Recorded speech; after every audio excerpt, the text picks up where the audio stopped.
Why was no one looking at her? Lieutenant Commander Sarah Mitchell walked through the mess hall at Naval Station Norfolk like she'd done it 1,000 times before. Her uniform was crisp, military perfect. But here's the thing about respect. Sometimes it's invisible until you're tested. At 56, she wasn't the tallest person in the room, but something in her bearing made people pause. Not everyone noticed. Not yet. The mess hall buzzed with typical dinner noise. Sailors from different units filled the long tables, discussing weekend plans and deployment schedules.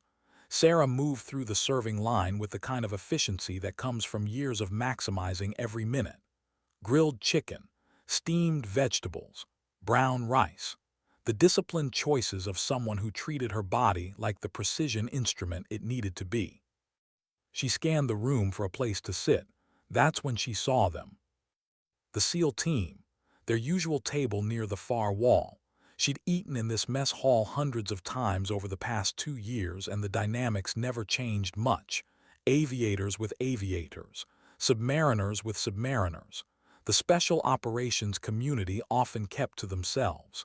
Tonight was no different except for one thing: a new face among them. Chief Petty Officer Jake Morrison, 3 weeks on the East Coast, fresh from Team 6. Tall, muscular, with the kind of confidence that sometimes crossed a line. His reputation had arrived before he did. Stories of successful missions in Afghanistan and Iraq. Whispers about his tendency to speak before thinking. Sarah found an empty table 2 spots away from the SEAL group. She pulled out her phone to review training schedules while she ate. The work never stopped in special operations, not even during meal breaks. The conversation at the nearby table was typical military banter. Complaints about training schedules, jokes about officers, speculation about upcoming deployments. Jake's voice rose above the others as he told a story about a particularly challenging mission in Kandahar. His teammates listened with the kind of skepticism that comes from knowing when someone's embellishing. The intel was completely wrong, Jake continued, gesturing with his fork. Command had us thinking we were dealing with maybe 6 hostiles, but when we breached that compound, there had to be 25 or 30 guys waiting for us. He paused for effect. Lucky thing we had real operators on the ground, not some desk jockey calling the shots from an air-conditioned office.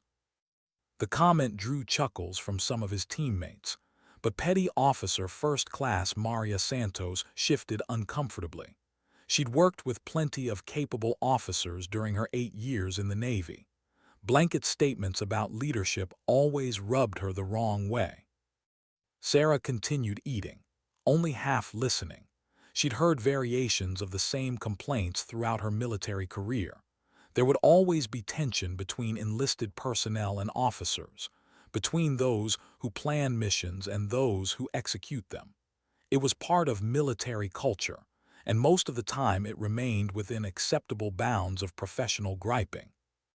The mess hall was beginning to empty as sailors finished their dinners and headed back to their barracks. Sarah was nearly done with her meal when Jake's voice carried clearly across the space between tables. "You know what kills me?" His tone growing more animated.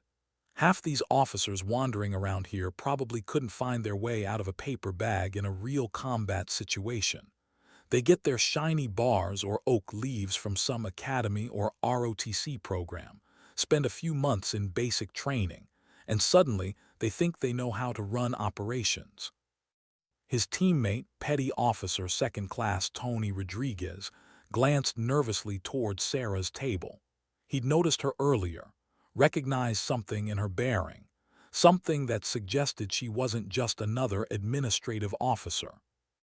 "Easy there, Jake," Rodriguez said quietly. "You might want to keep your voice down."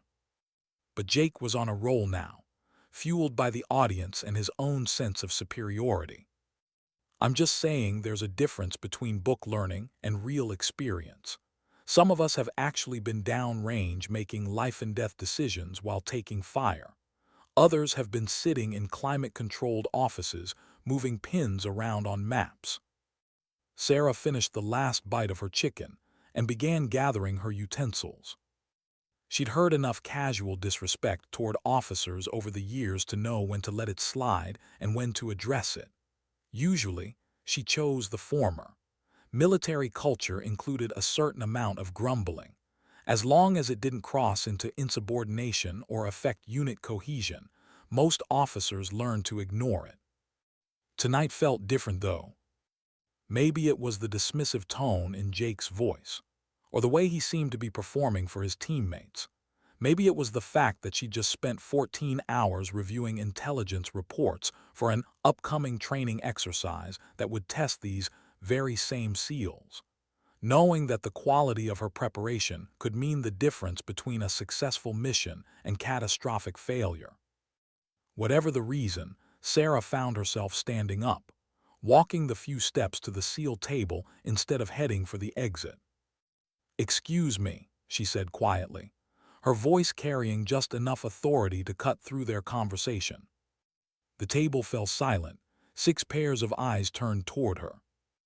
Jake looked up with mild curiosity, taking in her uniform and rank insignia without really processing what he was seeing. "Yeah," he said, his tone casual but not quite respectful.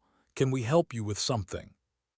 Sarah smiled, not the warm, friendly smile she might offer a colleague, but the measured expression of someone who was about to make a point.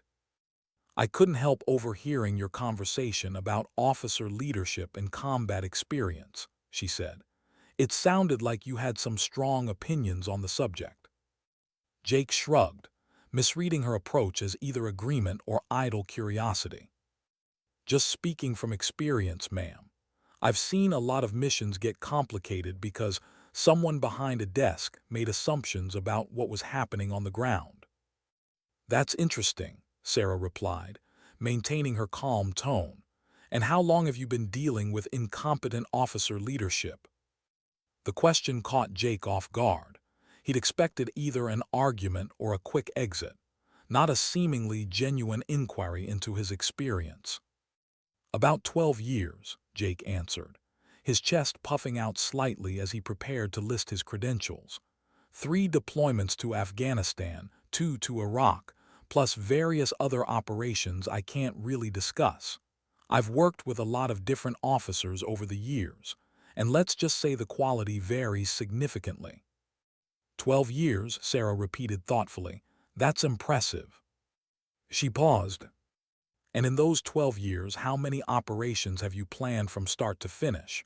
I'm talking about the full intelligence gathering, mission planning, resource allocation, risk assessment, coordination with multiple units and agencies." Jake's confident expression faltered slightly. The question was more specific than he'd expected, and the answer wasn't flattering to his narrative. "Well, that's not really the enlisted side of things. We execute the missions that officers plan, right?" Sarah nodded. "So your experience with officer competence comes from seeing the execution phase of operations, but not necessarily understanding all the work that goes into creating those operations in the first place." The conversation had shifted in a direction that made Jake uncomfortable. What had started as a chance to vent about leadership was turning into something that felt suspiciously like a quiz. He glanced at his teammates, looking for support, but found only carefully neutral expressions. "Look, I don't know what your point is," Jake said, his tone sharpening. "But I know good leadership when I see it, and I know poor leadership too. Combat has a way of revealing who really knows what they're doing." "Combat absolutely reveals character and competence," Sarah agreed. Then she asked a question that seemed to come from nowhere. "How many combat deployments have you had where you worked directly with female officers in leadership positions?" Jake struggled to see its relevance. "I don't know, maybe 1 or 2. Why does that matter?" "Just curious about the breadth of your experience," Sarah replied. "It sounds like you've had the opportunity to work with a diverse range of leadership styles and backgrounds." Something in her tone was beginning to penetrate Jake's defensive posture. The other SEALs at the table had gone completely quiet, Rodriguez was looking increasingly uncomfortable. Santos had an expression on her face that suggested she was trying very hard not to smile. "Look, lady," Jake said, his patience finally wearing thin. "I don't know what kind of game you're playing here, but I've got better things to do than debate military theory with some office worker." The words hung in the air for a moment. Sarah's expression didn't change. If anything, her slight smile grew a fraction more pronounced. "Office worker," she repeated quietly. "That's an interesting assumption. What makes you think I work in an office?" Jake gestured vaguely at her uniform. "You've got that whole administrative look going on. Clean uniform, soft hands. Probably haven't seen the inside of a combat zone. No offense, but it's pretty obvious you're not an operator." The mess hall had grown quieter around them. Nearby conversations died down. Other sailors were beginning to notice the exchange, though most couldn't hear the specific words being spoken. Sarah took a step closer to the table.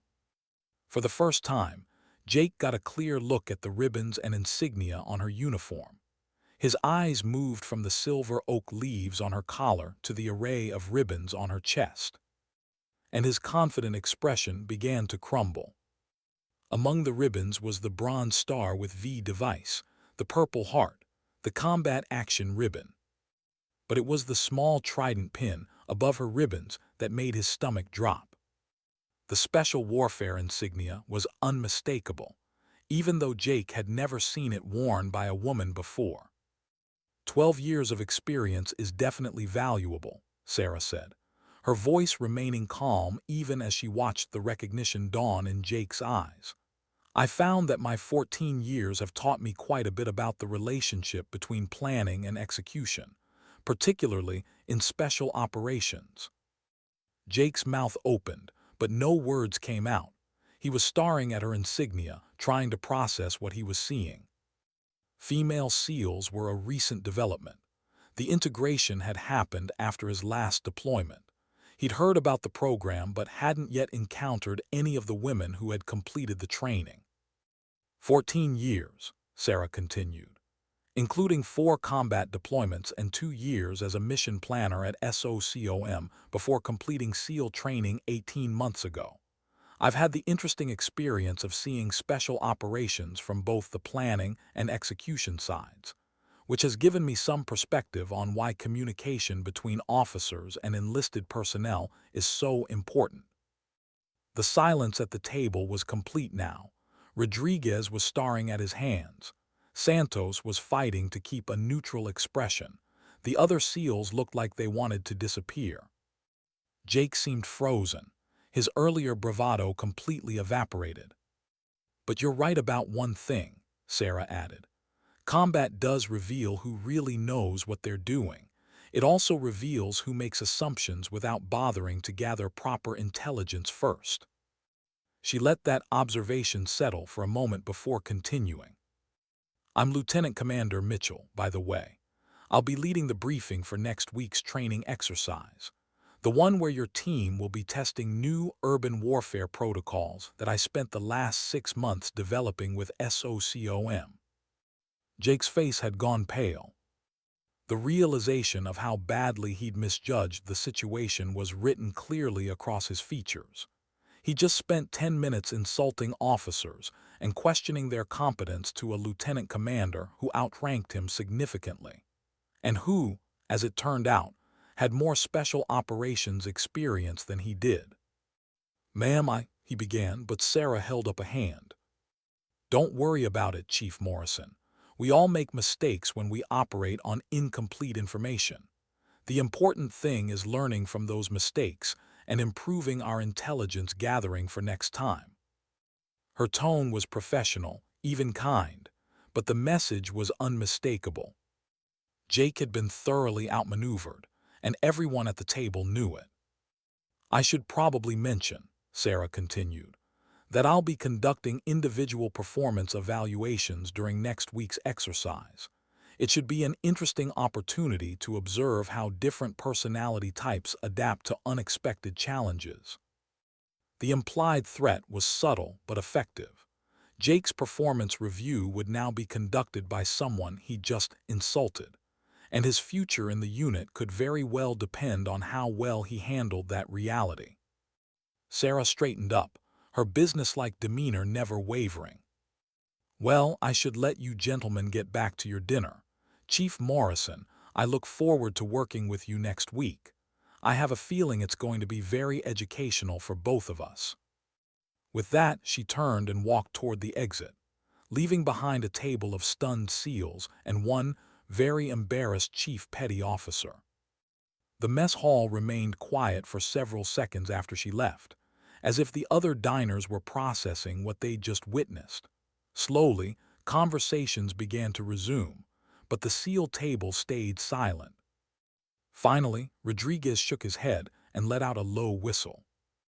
"Dude, you just got schooled by a lieutenant commander who's probably forgotten more about special ops than you'll ever know."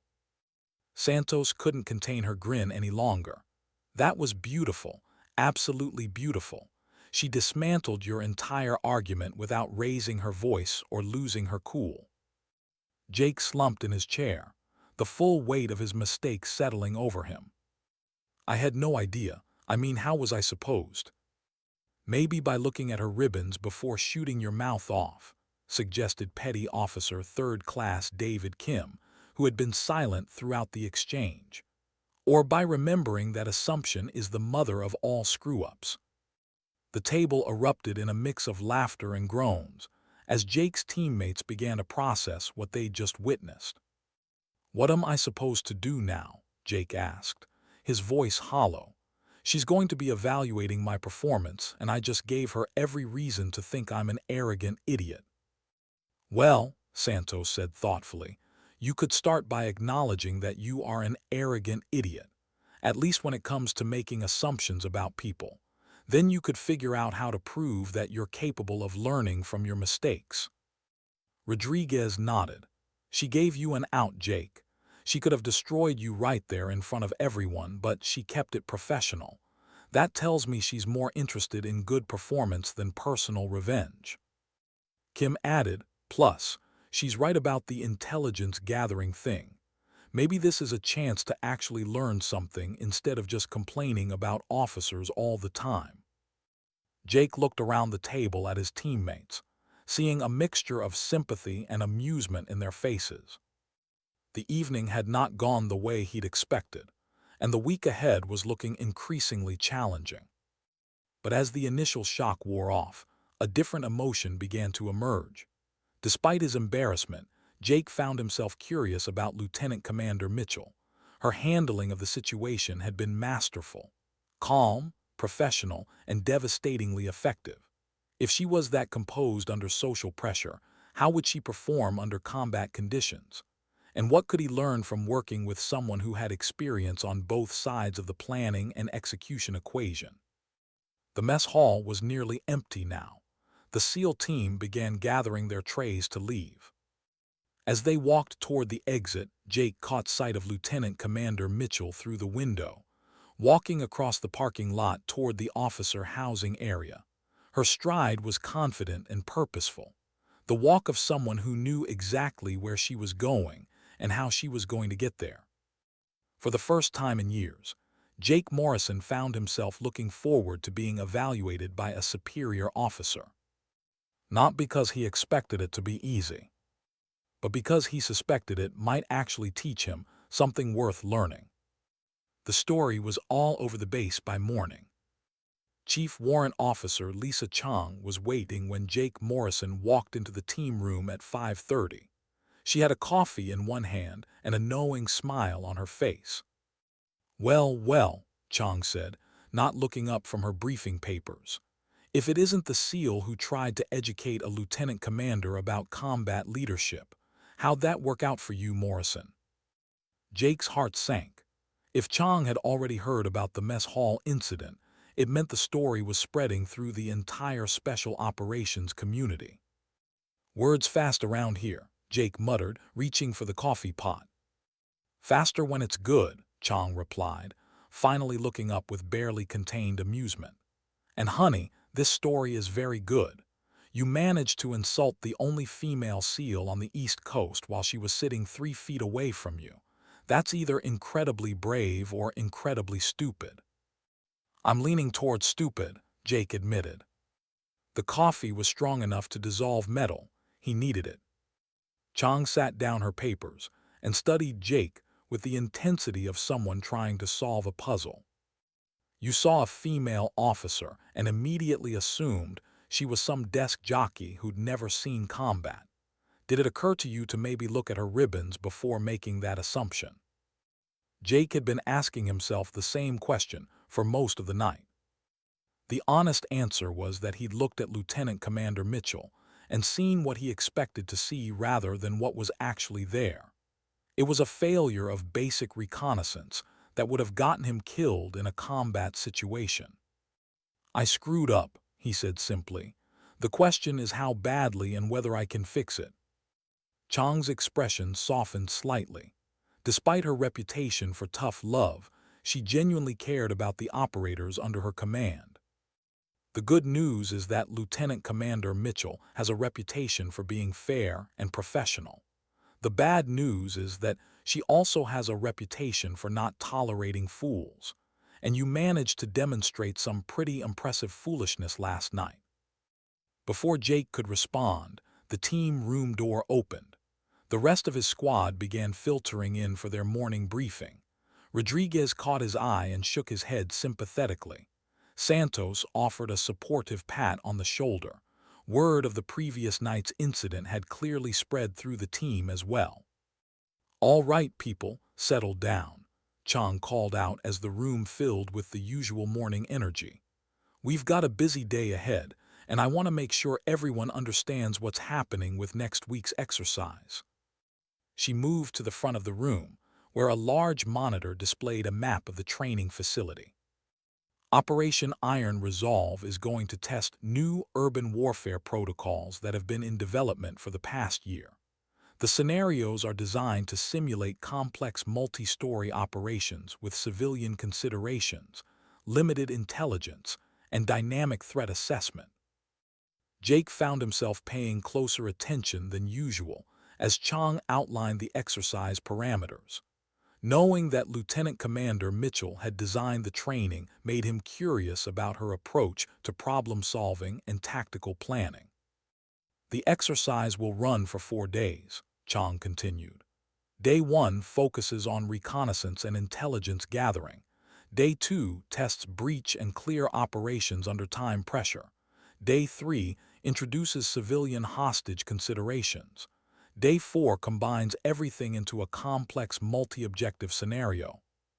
She clicked to the next slide, which showed a detailed breakdown of evaluation criteria. Performance will be assessed on tactical effectiveness, adaptability to changing conditions, teamwork, and leadership under pressure.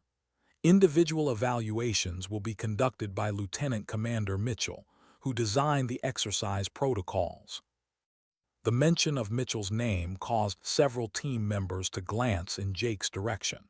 His reputation for speaking before thinking was well known within the unit, but the previous night's incident had elevated it to legendary status. "Any questions about the exercise parameters?" Chang asked, scanning the room. Petty Officer Second Class Mike Torres raised his hand. "Chief, what can you tell us about Lieutenant Commander Mitchell's background? I mean, beyond what's in the official bio." Chang smiled, clearly anticipating the question. "Lieutenant Commander Mitchell has an interesting career path. She started as an intelligence officer, spent 2 years at SOCOM doing mission planning for special operations, then completed SEAL training in the second class that included women. She's been involved in developing training protocols for integrated special operations teams." She clicked to another slide showing Mitchell's service record. 4 combat deployments, Bronze Star with V device, Purple Heart, and she holds the record for the longest successful reconnaissance mission conducted by a female operator in Iraq. She spent 72 hours behind enemy lines gathering intelligence for a hostage rescue operation that saved 14 civilian contractors. The room fell quiet as the team members processed this information. Jake felt his stomach tight as he realized just how badly he'd underestimated the woman he'd dismissed as an office worker. The interesting thing about Lieutenant Commander Mitchell, Chang continued, is that she's had experience on both sides of the planning and execution equation. She knows what it's like to sit in a command post making decisions based on incomplete information, and she knows what it's like to be on the ground when those plans meet reality. That perspective makes her uniquely qualified to design training that bridges the gap between theory and practice. Tors nodded thoughtfully. So she's not going to accept excuses about how the intel was wrong or the plan didn't account for ground reality. Exactly, Chang confirmed. She's been on both sides of those conversations, which means you'd better bring your A game to this exercise. The briefing continued with technical details about equipment, safety protocols, and reporting procedures. But Jake's mind was elsewhere. He was thinking about Lieutenant Commander Mitchell's 72 hours behind enemy lines, thinking about what it took to complete SEAL training as one of the first women to attempt it, thinking about how thoroughly she dismantled his arguments without ever raising her voice or losing her composure. After the briefing concluded, the team dispersed to their various training stations. Jake found himself approaching a punching bag in the gym, working through his frustration and embarrassment with physical exertion. Rodriguez joined him after a few minutes. "You know what the worst part is," Jake said between punches. "She was right about everything. I made assumptions based on incomplete intelligence. In combat, that gets people killed." "Yeah, well, at least you recognize it now," Rodriguez replied. "The question is whether you're going to let it eat you up or use it to become better." Jake paused his workout. "What do you mean?" "I mean you've got a choice," Rodriguez said. "You can spend the next week dreading Mitchell's evaluation and proving everything she might think about you. Or you can use this as an opportunity to show her that you're more than your worst moment." The words hit harder than any punch Jake had thrown. "Santos told me something interesting," Rodriguez continued. "She said Mitchell could have humiliated you in that mess hall, could have pulled rank right away, shut you down in front of everyone. But she didn't. She engaged you professionally, gave you chances to dig yourself out, only revealed her credentials when you kept doubling down." "Your point?" "My point is that she's not interested in revenge or making examples. She's interested in whether people can learn and adapt. That's what this whole exercise is probably about." Jake considered this. "So you're saying I should approach next week as a learning opportunity rather than a punishment detail?" "I'm saying you should approach it as a chance to prove that last night was a learning experience, not a character flaw." The conversation stayed with Jake throughout the day. By evening, he'd made a decision. He spent Saturday researching Lieutenant Commander Mitchell as thoroughly as military databases would allow. What he discovered both humbled and inspired him. Mitchell's record wasn't just impressive, it was extraordinary. Her 72-hour reconnaissance mission in Iraq had provided intelligence that led to the rescue of 14 hostages and the capture of a high-value target who had been orchestrating attacks on coalition forces. More importantly, Jake learned about her approach to leadership from colleagues who had worked with her at SOCOM. The consistent theme was her ability to combine tactical excellence with genuine concern for the welfare of her personnel. She was described as demanding but fair, innovative but grounded in proven principles. Sunday morning, Jake sat down and wrote out what he wanted to accomplish during the upcoming exercise, not just tactically, but professionally. He identified specific areas where his assumptions had failed him, specific ways he could demonstrate adaptability and professional growth. When Monday morning arrived with its crisp autumn air, Jake stood with his team in the pre-dawn darkness outside the training facility. Equipment checked and rechecked, mind racing through everything he'd learned. But there was something different now. Instead of dreading the evaluation, he felt a cautious optimism. a sense that this week might actually be the turning point in his career that he hadn't known he needed. Alpha Team, report to Briefing Room 3. Chang's voice crackled over their comm units. The exercise was beginning. As they entered the briefing room, Jake noticed that Lieutenant Commander Mitchell was already present, studying a tablet while Commander Harris prepared to address the assembled teams. Her bearing was alert and focused, the posture of someone who approached every task with serious professional attention. "Good morning, people," Commander Harris began. "Today marks the beginning of Operation Iron Resolve, a 4-day exercise designed to test and refine new protocols for urban special operations. The scenarios you'll face have been carefully crafted to challenge your tactical skills, decision-making abilities, and adaptability to changing conditions." He gestured toward Mitchell, who rose to address the room. "Lieutenant Commander Mitchell will explain the specific parameters for today's evolution." Mitchell moved to the front of the room with confident, economical movements. "Today's focus is reconnaissance and intelligence gathering in an urban environment. Each team will be assigned a target building with unknown occupancy, unknown threat levels, and unknown structural modifications. Your mission is to develop a complete intelligence picture within 4 hours using any legal and tactically sound methods available to you." She clicked a remote, and the large monitor displayed a detailed map of the training area. The target buildings are identical in basic construction, but have been modified with different internal configurations, defensive measures, and occupancy patterns. You'll have access to standard reconnaissance equipment, plus some new technology that's being evaluated for field deployment. Jake studied the map intently, noting the urban terrain features and potential approach routes. The exercise area was more complex than anything they'd trained on before. Multiple buildings, simulated civilian areas, what appeared to be active vehicle traffic patterns. "Your intelligence report must include building layout, occupant numbers and types, defensive positions, entry and exit routes, and threat assessment," Mitchell continued. "You'll also be required to identify any civilian presence and recommend tactical approaches that minimize risk to non-combatants." She paused, scanning the room to ensure everyone was following. "The key challenge is that conditions will change during your reconnaissance period. Occupants may leave or enter. Defenses may be modified. Civilian activity may increase or decrease.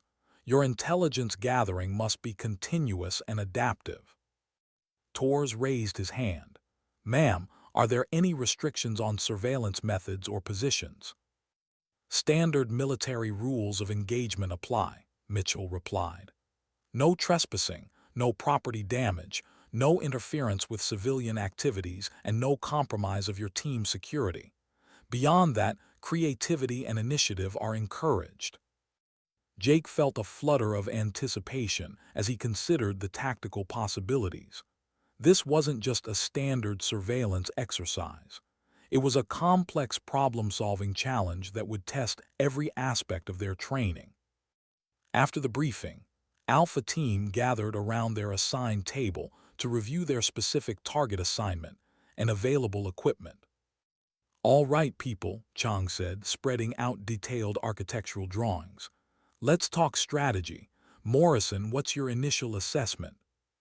Jake studied the building layout, conscious that Mitchell was moving through the room, observing each team's planning process. "The building has good sight lines from the north and west, but the eastern approach offers better concealment. If we establish overwatch positions here and here," he pointed to 2 nearby structures, "we can maintain continuous observation while rotating personnel to gather different perspectives." Santos nodded. "The micro-drones could give us interior visibility without compromising our positions. If we coordinate drone flights with ground observation, we should be able to build a complete picture." "What about timing?" Rodriguez asked. 4 hours sounds like plenty, but if conditions are changing constantly, we need to prioritize what we gather first." Jake considered the question, thinking about Mitchell's emphasis on adaptive intelligence gathering. I think we should start with basic structural assessment and occupant identification, then focus on behavioral patterns and defensive measures. The civilian presence evaluation should be ongoing since that's most likely to change. Chang listened to their discussion with approval. Good initial plan. Remember, this isn't just about completing the mission. You're also evaluating new equipment and procedures that could affect how the entire community operates. As they gathered their equipment, Jake noticed Lieutenant Commander Mitchell approaching their table. His pulse quickened. "Alpha Team," Mitchell said, her tone neutral but attentive. "I'll be monitoring your progress from the command post, but I may also observe your operations directly at various points during the exercise. Don't let my presence affect your normal procedures." "Yes, ma'am," Chang replied.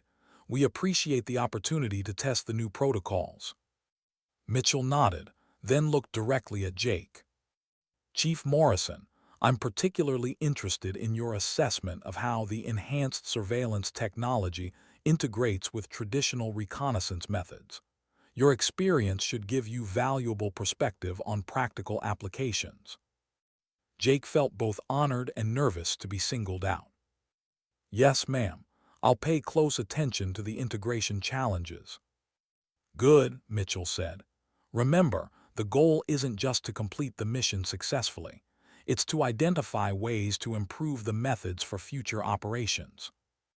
As Alpha Team moved toward their target area, Jake found himself thinking about Mitchell's comment. She was treating him as a professional asset rather than a disciplinary problem, which both relieved and motivated him. The next 4 hours would tell the story, not just of a surveillance mission, but of whether a man could learn from his mistakes, and whether dignity sometimes speaks loudest in silence. Was she watching him right now? Jake couldn't shake the feeling as he pressed his eye to the surveillance scope. The target building stood 3 stories high at the intersection of 2 simulated city streets. Standard urban terrain, the kind special operations forces encountered regularly in real-world deployments. But nothing about this felt standard. "Rodriguez, Santos, take the north observation position," Chang directed. "Morrison, you're with me on the eastern approach." Jake followed Chang toward their assigned position, carrying the enhanced surveillance equipment that would be crucial to their mission success. The gear was noticeably lighter and more sophisticated than their standard issue. Micro drones small enough to fit in the palm of his hand, thermal imaging that could detect heat signatures through walls, audio equipment sensitive enough to pick up conversations from 100 meters away. This was next-level technology, and Lieutenant Commander Mitchell wanted his assessment of it. They settled into an observation position in an adjacent building. Second floor. Good sight lines to the target. Concealment from potential counter-surveillance. "Let's start with basic structural assessment," Chang said quietly. "Deploy the first drone for exterior reconnaissance." Jake launched the micro-drone with practiced ease. The device rose silently, its camera feed streaming directly to his tablet. From this angle, he could see details that would have been impossible to observe from the ground. Architectural modifications, potential entry points, defensive positions. But something caught his attention. Movement on the 3rd floor. Quick, deliberate, not the casual movement of civilians going about their business. "Chang, you seeing this?" "Yeah, mark it. Continue your sweep." For the next 30 minutes, Alpha Team built a picture of the target building. Occupant numbers, activity patterns, potential threats. Jake found himself impressed by how the new technology enhanced their capabilities without replacing fundamental reconnaissance skills. The micro-drones provided perspectives they couldn't achieve otherwise, but it still took human judgment to interpret what they were seeing, to distinguish between normal activity and potential threats, to assess risk and develop tactical recommendations.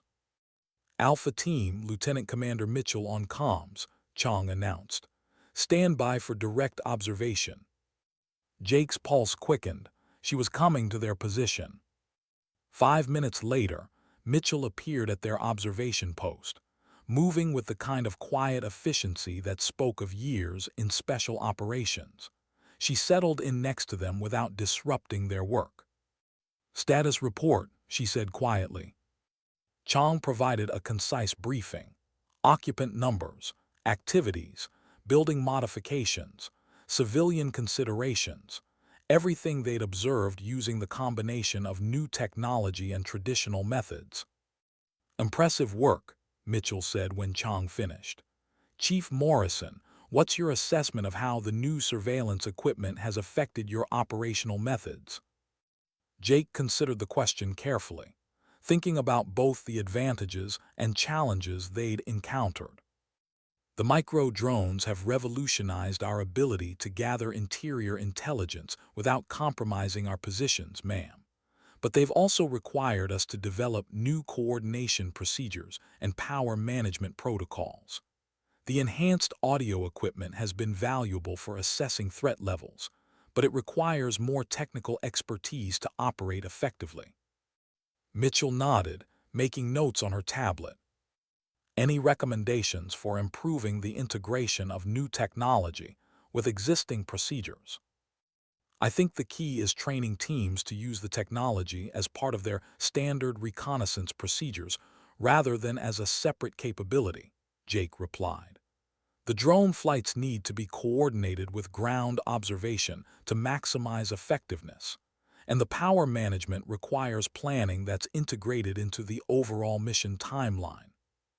Good analysis, Mitchell said.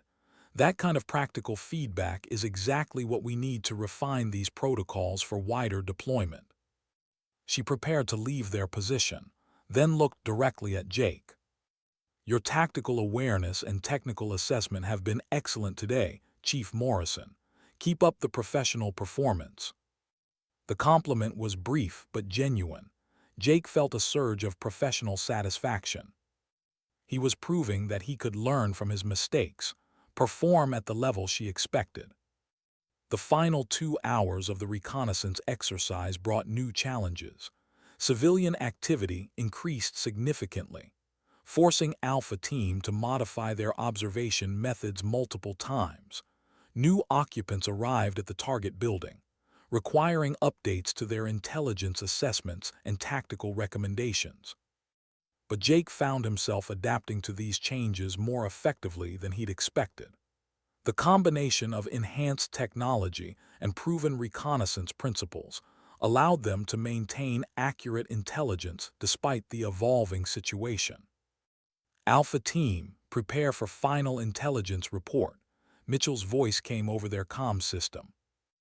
As the 4-hour exercise period neared its end, Jake and his teammates began consolidating their observations, synthesizing hours of detailed intelligence into clear, actionable information that could support a variety of mission objectives. The walk back to the command post for their final briefing felt different than the nervous anticipation Jake had experienced that morning. He was confident in their team's performance, excited to hear Mitchell's assessment. But he also knew that today was just the first test. 3 more days of increasingly complex challenges lay ahead. As Alpha Team approached the command post, Jake caught sight of Lieutenant Commander Mitchell reviewing reports from other teams. Her expression was focused and analytical, the look of someone gathering data to improve training methods and operational effectiveness. For the first time in his career, Jake found himself genuinely excited to receive feedback from a superior officer. Not because he expected praise, but because he knew her assessment would help him become better. The mess hall incident felt like ancient history now, replaced by a growing respect for an officer who had turned a moment of professional embarrassment into an opportunity for genuine growth. Day 2 pushed them harder.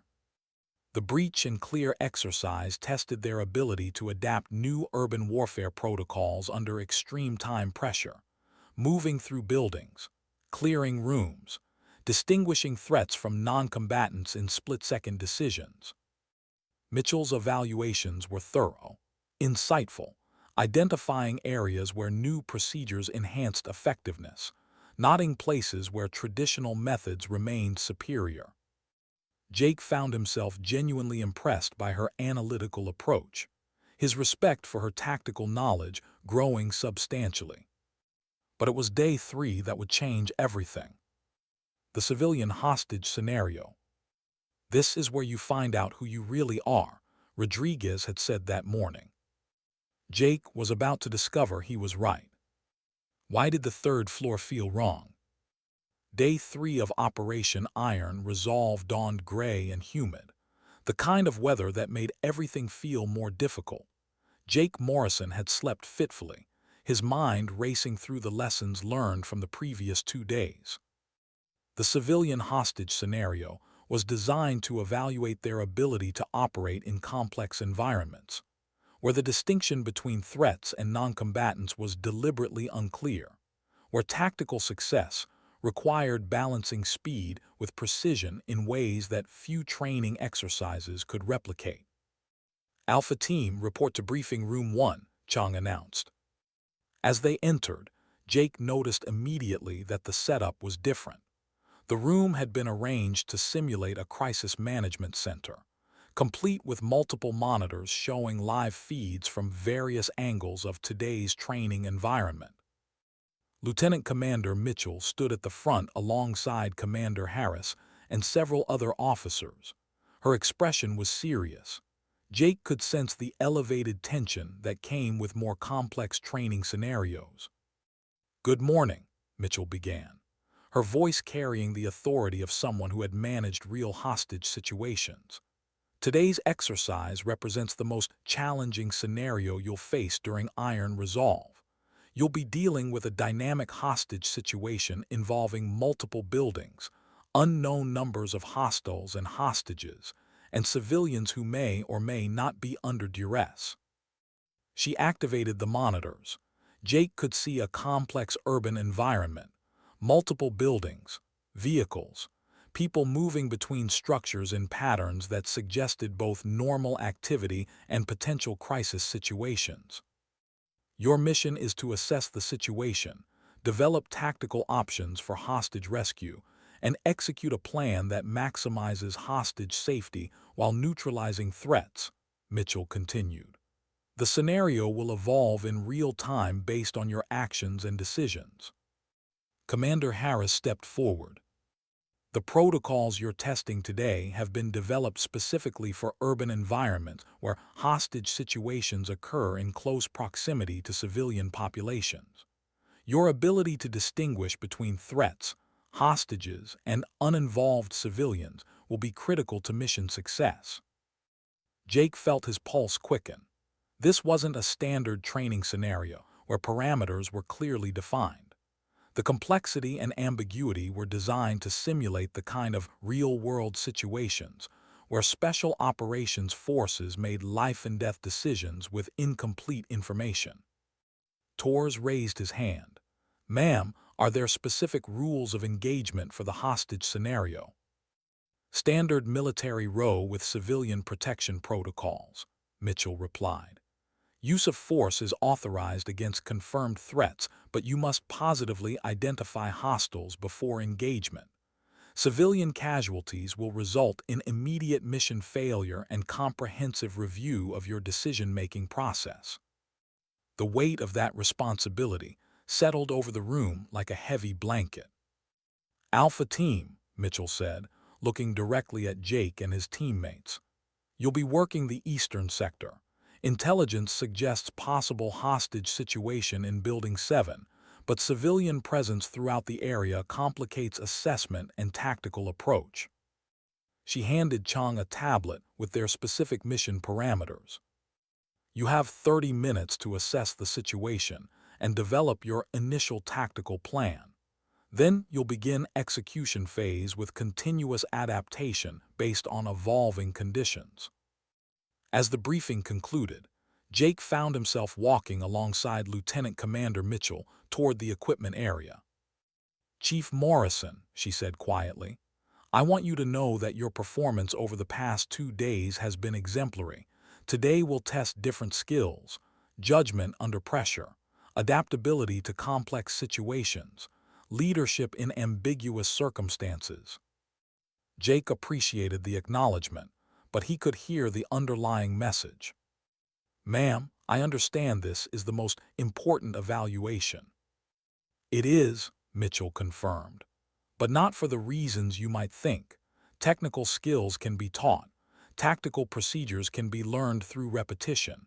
The ability to make sound decisions when lives are at stake under conditions of uncertainty. That's what separates good operators from exceptional ones." She paused. "Your teammates will be looking to you for leadership today, not because of your rank, but because of your experience. How you handle that responsibility will tell me everything I need to know about your potential for continued growth in special operations." The eastern sector was a maze of interconnected buildings and narrow streets. Building 7 stood at the center, 4 stories high, multiple entrances, sight lines that made tactical assessment challenging. "Rodriguez, Santos, establish overwatch positions," Jake directed. "Chang and I will conduct initial reconnaissance and coordinate with command post." As his teammates moved to their assignments, Jake deployed the micro-drone for their first assessment of Building 7. The enhanced surveillance equipment immediately revealed a complex situation. Movement on multiple floors, at least 8 individuals, but it was unclear who might be hostiles, hostages, or civilians. "Movement on the 3rd floor," Jake reported. "I count at least 8 individuals, but it's unclear who might be hostiles, hostages, or civilians." Through his earpiece, he could hear similar reports from Rodriguez and Santos. The picture they were building was deliberately ambiguous. Then Mitchell's voice crackled over their comm system. "Alpha Team, be advised that local authorities report possible shots fired in your sector approximately 10 minutes ago. Assess and report." Jake felt his adrenaline surge. The report of shots fired transformed their surveillance mission into an active crisis response, requiring immediate tactical decision-making with incomplete information. "Chang, what's your assessment?" "I see forced movement on the 3rd floor," Chang replied. 3 individuals who appear to be restraining 2 others. Could be hostage situation. Could be something else entirely." Jake activated the enhanced audio surveillance. The equipment was sensitive enough to pick up voices and movement that could help distinguish between normal activity and criminal behavior. "I'm hearing raised voices, sounds of distress," Jake reported. "Recommend we proceed with hostage rescue protocols while maintaining flexibility for situation changes." "Agreed," Chang said. "How do you want to approach this?" Jake considered their options, thinking about the tactical principles Lieutenant Commander Mitchell had emphasized throughout the exercise. The key was balancing speed with accuracy, ensuring they could respond effectively to a genuine crisis while avoiding escalation of a situation that might not require force. "Rodriguez, Santos, can you confirm visual on potential hostiles?" "Negative on positive ID," Rodriguez replied. "Movement patterns are suspicious, but I can't confirm hostile intent from this angle." Jake made a tactical decision that reflected his growing understanding of complex judgment calls. "Alpha Team, we're going to establish closer observation positions to gather more definitive intelligence before committing to assault protocol." Using the enhanced surveillance technology, Alpha Team moved to positions that provided better visibility while maintaining tactical flexibility. "Morrison, I'm seeing what appears to be weapons on the 2nd floor," Santos reported. 2 individuals with what look like long guns. The intelligence changed the tactical picture significantly. The presence of weapons suggested this was indeed a hostage situation requiring immediate response. But Jake knew that appearances could be deceiving. Command post, Alpha Team requesting real-time intelligence update, Jake transmitted. We have possible confirmation of armed hostiles but need additional assessment before committing to rescue protocol. Alpha Team, latest intelligence suggests legitimate hostage situation with unknown number of hostiles and civilians, Mitchell's voice replied. Proceed with tactical assessment and prepare for potential rescue operation. Jake felt the weight of leadership. His teammates looked to him for direction. The scenario had evolved from surveillance to crisis response, requiring him to make decisions that would affect not just mission success, but simulated human lives. Alpha Team, we're transitioning to hostage rescue protocol, Jake announced. Rodriguez, Santos, maintain overwatch and provide covering fire if needed. Chang and I will execute building entry with focus on civilian protection. The micro-drone provided continuous intelligence as Alpha Team positioned themselves for building entry. Jake could see that the situation inside was evolving rapidly, movement patterns suggesting that hostiles were aware of external surveillance, potentially preparing for confrontation. Alpha Team execute, Jake commanded. The building entry proceeded with precision and coordination that reflected years of training. But Jake was conscious that every decision carried simulated life-and-death consequences. First floor clear, Jake reported as they moved through the building. Moving to second floor where we have confirmed weapon sightings. The second floor presented a complex tactical challenge. Armed individuals positioned near what appeared to be civilians in distress, but the proximity made engagement extremely difficult without risking harm to innocents. Santos, do you have a clear shot on hostile position 2? Negative, Santos replied. Too close to potential hostages for safe engagement. Jake made a split-second decision. Instead of forcing an engagement that risked civilian casualties, he chose to use the enhanced surveillance technology to gather more intelligence, coordinate a more precise tactical approach. Chang, deploy second drone for additional intelligence on hostile positions. We need better situational awareness before engagement. The additional surveillance revealed a tactical solution that hadn't been apparent from their initial assessment. The hostiles were positioned in a way that allowed for coordinated engagement from multiple angles, minimizing risk to civilians while ensuring mission success. Rodriguez, Santos, prepare for coordinated engagement on my mark, Jake transmitted. Chang and I will create diversion to separate hostiles from hostages. The tactical execution that followed demonstrated everything Alpha Team had learned. Enhanced surveillance equipment provided continuous intelligence updates. Traditional coordination ensured all team members understood their roles. All hostiles neutralized. Hostages secure, Jake reported as the scenario concluded. No civilian casualties. The immediate aftermath was filled with adrenaline and satisfaction. But Jake knew the real evaluation would come during Mitchell's debrief. As Alpha Team gathered their equipment, Jake reflected on how much his understanding had evolved. The integration of enhanced technology with traditional tactics had opened new possibilities, but it also required levels of judgment and coordination that challenged even experienced operators. Alpha Team, outstanding performance, Chang said as they walked back. Morrison, your tactical decision-making under pressure was exactly what this scenario was designed to test. As they approached the command post, Jake could see Lieutenant Commander Mitchell reviewing video feed from their mission, her expression focused and analytical. The debrief session would reveal whether Jake had successfully demonstrated the professional growth Mitchell had challenged him to achieve. But regardless of the evaluation outcome, Jake knew that the past 3 days had transformed his understanding of what it meant to be a professional operator. Lieutenant Commander Mitchell had challenged him to grow beyond his assumptions and limitations, and he had discovered capabilities he didn't know he possessed. The final day would bring the most comprehensive challenge yet. But Jake felt confident. He had developed the judgment and leadership skills necessary to meet whatever test Mitchell had designed. Sometimes growth doesn't announce itself. It simply appears when you're tested.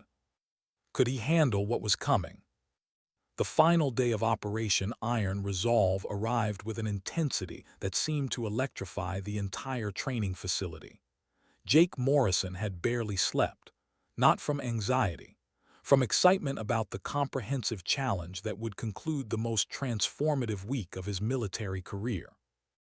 3 days of testing had pushed Alpha Team beyond their comfort zones, teaching them to integrate advanced technology with proven special operations principles.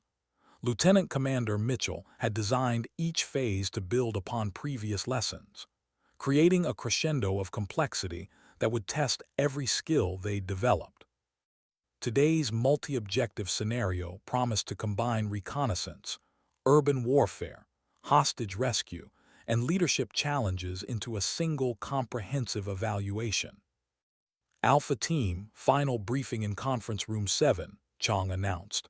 Today determines everything. As they entered the conference room, Jake immediately noticed the elevated atmosphere. Instead of the usual training environment, the room had been configured to simulate a joint task force operations center, complete with multiple agencies represented and communication links to various command elements. This wasn't just a training exercise.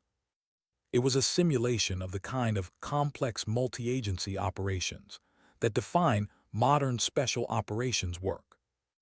Lieutenant Commander Mitchell stood at the front alongside Commander Harris, representatives from other military units, and what appeared to be civilian agency personnel. Her bearing was alert and focused, the posture of someone preparing to orchestrate a complex operation with significant consequences. "Ladies and gentlemen," Commander Harris began, his tone serious and formal. "Today's scenario represents the culmination of everything you've learned during Operation Iron Resolve. You'll be facing a complex, multifaceted situation that requires integration of all the skills and technologies you've been testing." Mitchell stepped forward, activating a large display screen, a detailed map of an expanded training area covering several city blocks. The scenario involves a coordinated terrorist threat affecting multiple locations simultaneously. Intelligence suggests hostage situations, improvised explosive devices, and civilian evacuation requirements all occurring within a compressed timeline. Jake studied the display intently, noting the complexity that far exceeded anything they'd encountered during the previous 3 days. Multiple buildings were highlighted as potential threat locations, civilian areas marked for evacuation consideration. Coordination requirements included local law enforcement, emergency medical services, and federal agencies. Your mission is to assess and respond to multiple simultaneous threats while coordinating with other units and agencies to ensure civilian protection and threat neutralization, Mitchell continued. The scenario will test your tactical skills, leadership capabilities, decision-making under pressure, and ability to adapt to rapidly changing conditions. She clicked to the next screen, organizational structure for the day's operation. Alpha Team will serve as the primary tactical element for the Eastern Sector, but you'll be coordinating with Bravo and Charlie teams, local law enforcement, and federal agencies. Chief Morrison will serve as tactical team leader for the Eastern Sector. Jake felt his pulse quicken as he realized the significance of his assignment. Lieutenant Commander Mitchell was placing him in a leadership role that would require coordinating not just with his immediate teammates, but with multiple units and agencies in a complex high-stakes environment. The Eastern Sector includes 3 potential threat locations, Mitchell explained, highlighting specific buildings on the map. Intelligence suggests possible hostage situation, IED threat, and civilian evacuation requirement. But information is incomplete and potentially inaccurate. Your ability to assess, prioritize, and respond to multiple threats simultaneously will be critical. Commander Harris added context that emphasized the complexity. Today's exercise is being observed by senior leadership from SOCOM. Your performance will influence decisions about wider implementation of the protocols you've been testing. The stakes are as high as they can be in a training environment. As the briefing concluded, Jake found himself walking alongside Lieutenant Commander Mitchell toward the equipment area. The moment felt significant, like a final conversation before a real deployment. "Chief Morrison," Mitchell said quietly, "the past 3 days have demonstrated remarkable professional growth. Today we'll test whether that growth translates into effective leadership under the most challenging conditions we can simulate." Jake appreciated her directness. "Ma'am, I understand the significance of today's evaluation." "I don't think you fully understand," Mitchell replied, her tone becoming more intense. "Based on your performance this week, I'm recommending you for advanced leadership training that could change the trajectory of your entire career. Today's exercise will determine whether that recommendation is justified." She paused as they reached the equipment staging area. "You'll be coordinating with agencies and personnel you've never worked with before, making decisions that affect multiple units simultaneously, adapting to situations that will challenge everything you think you know about tactical operations. Success today doesn't just mean completing the mission. It means demonstrating the kind of leadership that special operations desperately needs as we face increasingly complex global challenges." As Alpha Team gathered their enhanced equipment and moved toward the eastern sector, Jake reflected on the weight of Mitchell's words. This wasn't just about proving he could learn from his mistakes. It was about demonstrating readiness for the kind of advanced responsibilities that define career progression in special operations.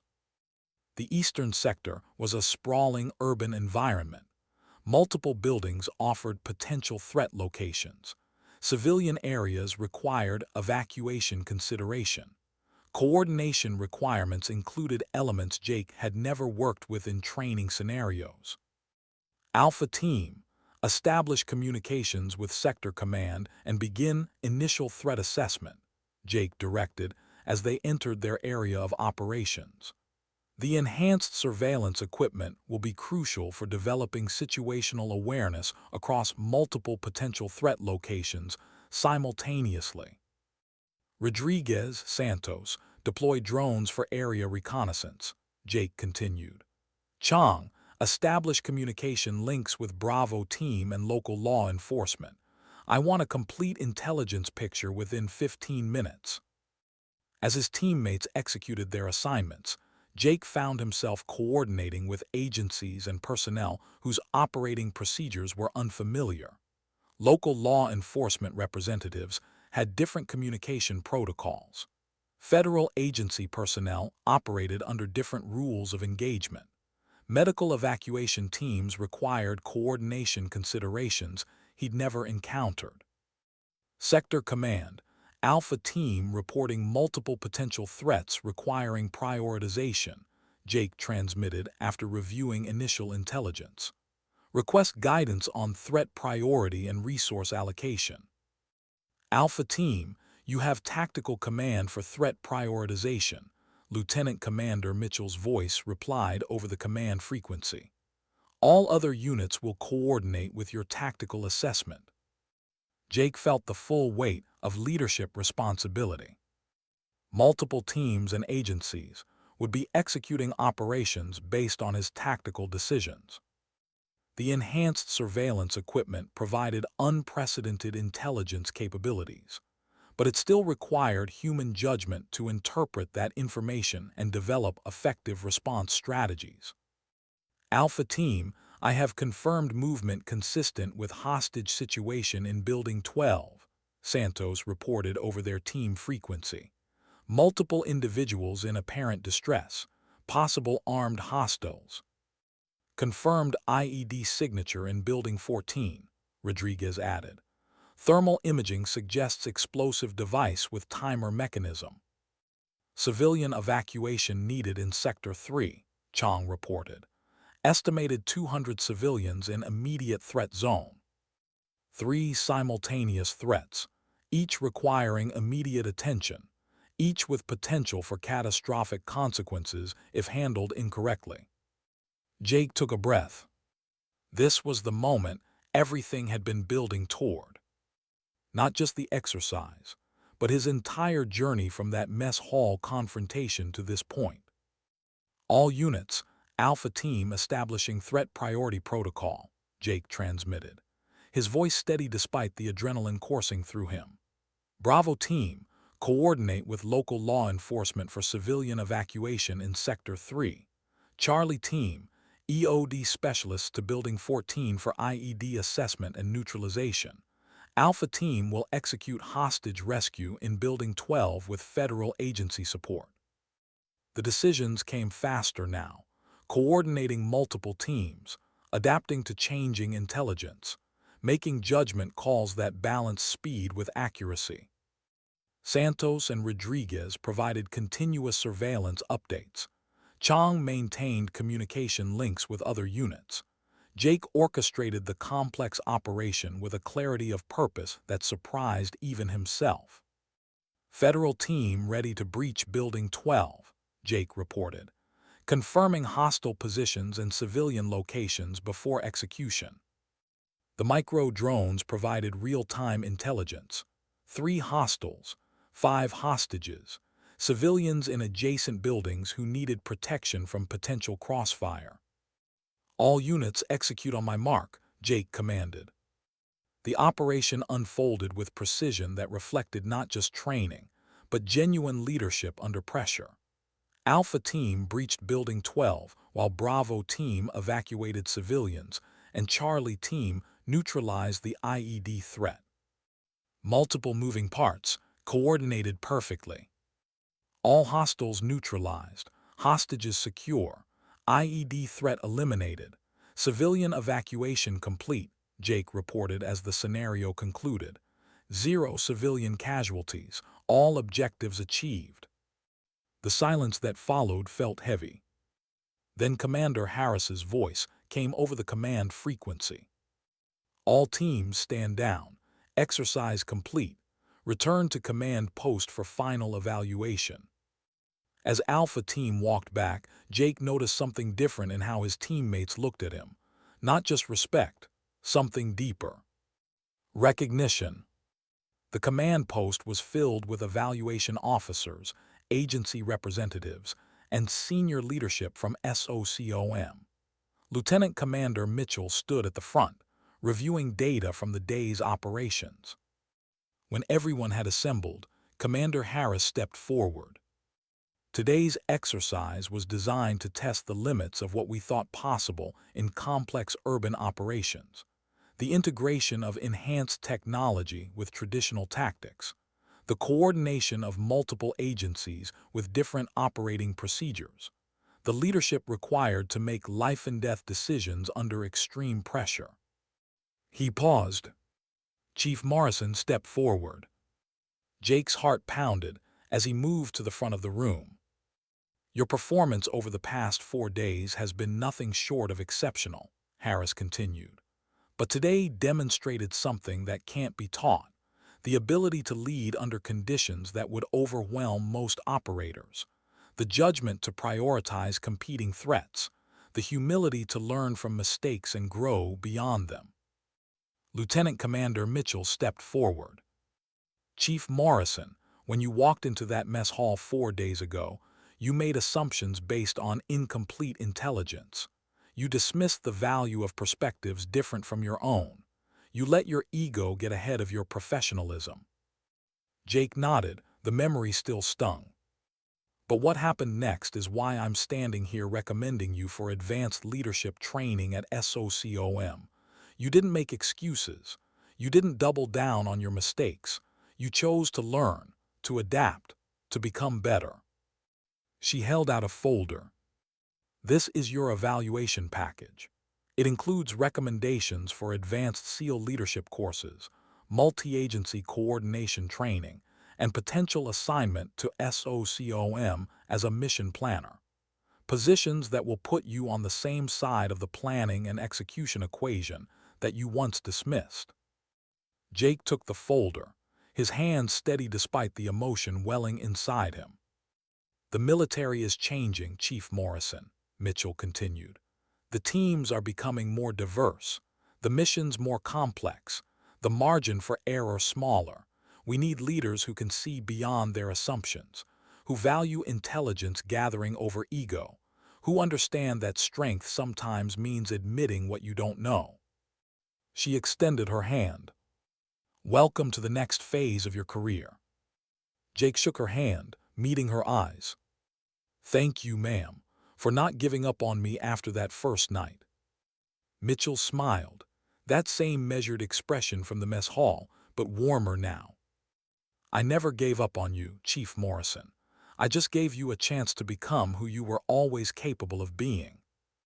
6 months later, Jake Morrison stood in the same briefing room, but this time he was on the other side of the presentation, explaining to a new class of SEAL candidates the importance of intelligence gathering, the value of diverse perspectives, the necessity of checking your ego at the door. Lieutenant Commander Mitchell sat in the back row, observing. After the briefing concluded, she approached him.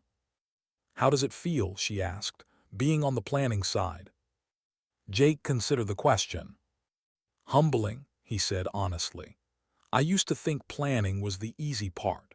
Turns out making decisions that affect lives without being there to execute them is one of the hardest things I've ever done. Mitchell nodded.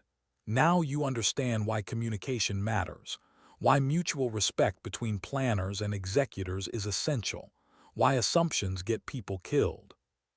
They walked together toward the exit. I've been meaning to ask you something, Jake said. That night in the mess hall, you could have shut me down immediately, pulled rank, made an example of me. Why didn't you? Mitchell paused at the door. Because I've learned something in 14 years of service, Chief Morrison. The best operators aren't the ones who never make mistakes. They're the ones who learn from them. I saw something in you that night, not in your arrogance, but in how you handled the correction. You didn't double down, you adjusted. That told me you had potential for growth. She smiled. Besides, dignity doesn't need to shout. It doesn't need to humiliate. It simply needs to be present, to stand firm, to let the truth speak for itself. Jake thought about that as he watched her walk away. 4 days of training had changed the trajectory of his career, but one moment in a mess hall had changed something deeper, his understanding of leadership, of respect, of what it truly meant to be professional. He pulled out his phone, looked at a text from Rodriguez. Heard you crushed the briefing. Proud of you, man. Jake smiled. The mess hall where it all started was visible through the window. The same tables, the same sounds of sailors eating dinner, the same dynamics of military life. But Jake saw it differently now. Not as a place of comfortable assumptions and casual disrespect, but as a reminder that every person you meet carries experience you can't see, expertise you can't judge at a glance, value that only reveals itself when you're willing to look beyond your expectations. Sometimes the people who challenge us most are the ones who see our potential before we do. Sometimes humility arrives in the form of silver oak leaves and a bronze star. Sometimes the best teachers are the ones who refuse to let us settle for less than we're capable of becoming. And sometimes dignity doesn't speak. It simply acts.